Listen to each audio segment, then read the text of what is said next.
कि कौआ डब से भले हो, कौआ डब से भले नहाई फिर भी गोर ना होई।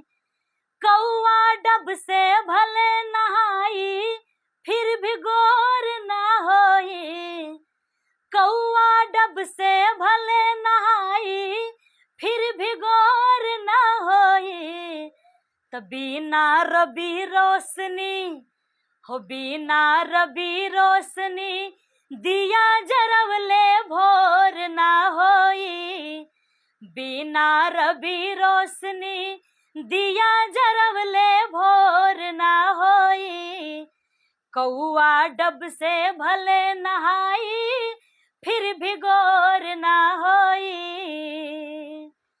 लड़े अखाड़ा बांध के पगड़ी, हाके डल्लफ गाड़ी। ई पहले के मर्दन का जज्बा रहे। का रहे कि यार लड़े अखाड़ा बांध के पगड़ी, हाके डल्लफ गाड़ी। रेशम के कुर्ता में अब तक रोज लगैला माड़ी, अज रोज लगैला माड़ी। दाढ़ी बढ़ा के केहू, दाढ़ी बढ़ा के केहू रविंद्रनाथ टैगोर ना होई। दाढ़ी बढ़ा के केहू रविंद्रनाथ टैगोर ना होई। कौआ डब से भले नहाई फिर भी गोर ना होई। लेकिन पहले के जमाना का का बात बा कि पहले टांगुन सावा को दो खात रहल सब बकला। बकला भी एक ठे बड़ा स्वादिष्ट सब्जी होला। कि अरे पहले टांगुन सावा को दो खात रहल सब बकला। अब तो चौमिन बिरयानी चाहत बा अंडा उबला, चाहत बा अंडा उबला।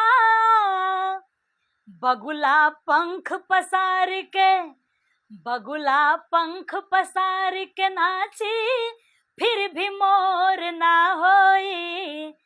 बगुला पंख पसार के नाची फिर भी मोर ना होई। त कौआ डब से भले नहाई फिर भी गोर ना होई। जेब में पैसा बदन बसुंदर दुनिया राखी लगाओ। जेब में पैसा बदन बसुंदर दुनिया रखी लगाव। भैंस तभी तक दाना पाई, अरे भैंस तभी तक दाना पाई जब तक रही पेन्हाओ, अरे जब तक रही पेन्हाओ। गाँव में जवन मजा बा, गाँव में जवन मजा बा कबो शहर की ओर ना होई।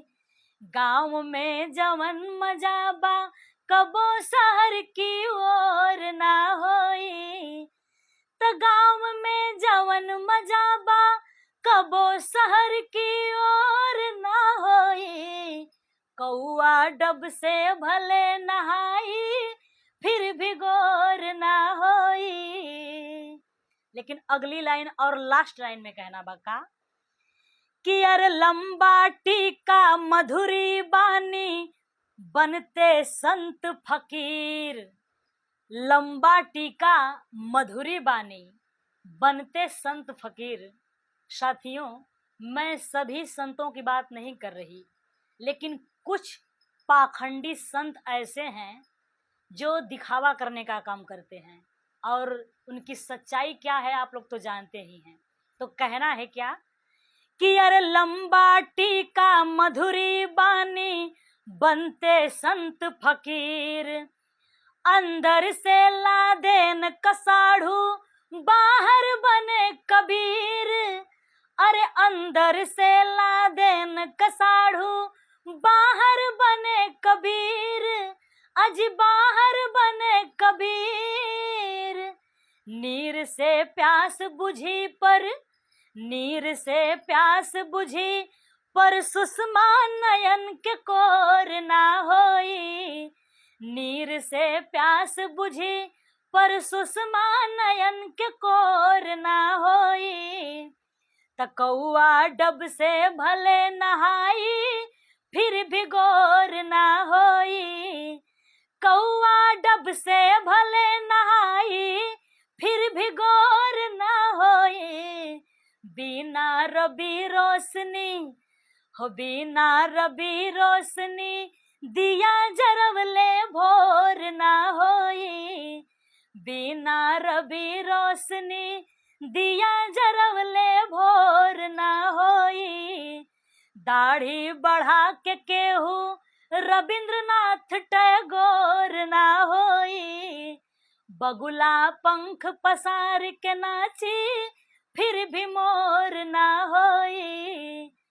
बगुला पंख पसार के नाची फिर भी मोर ना होई।